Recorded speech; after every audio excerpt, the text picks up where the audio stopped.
print advertising. It's important to know all the different aspects of print advertising.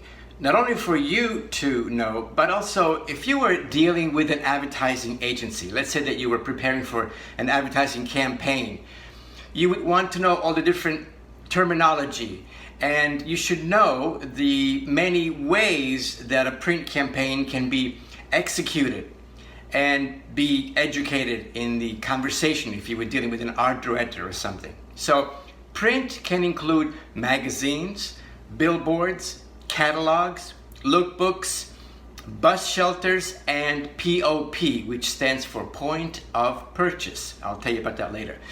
Let's start with magazine. Let's look at Vogue, for example.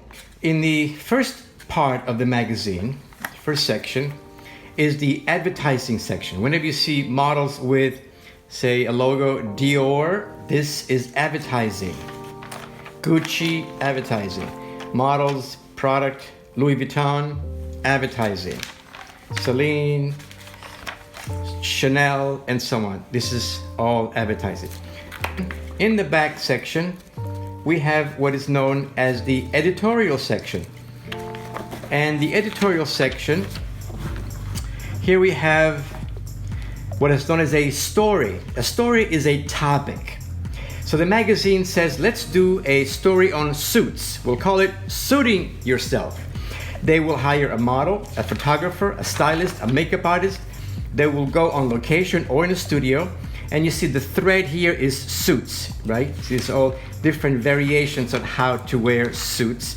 This is the editorial section. And then anything in between is the articles that the magazine decides to write about. Then we have billboards. And I know you've seen millions of billboards from small, medium, large, from the famous ones on Times Square. So I'm not gonna spend too much time on billboards.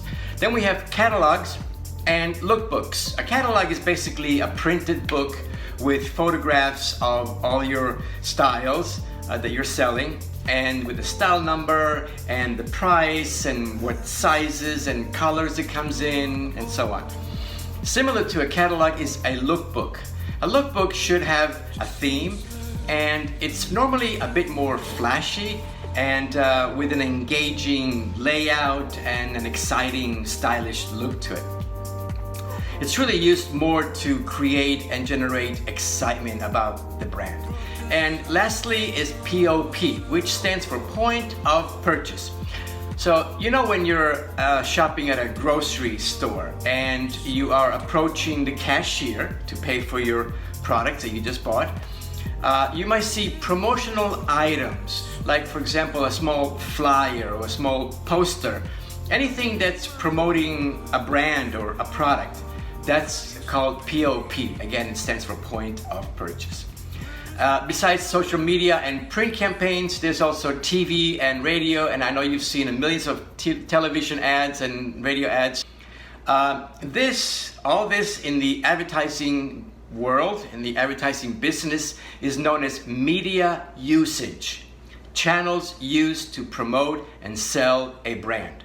So now, think about your campaign. Whether you're just starting out or you have an existing company, think about what it would look like, even if you don't have a budget, or maybe you have a small budget. See what images would you use, what pictures would you put together to create your ad campaign to promote and advertise your brand. And if you do have a company, this is something that you have to do several times throughout the year, so get used to it. Practice. Welcome to Fashion Premier Academy. Design your future now.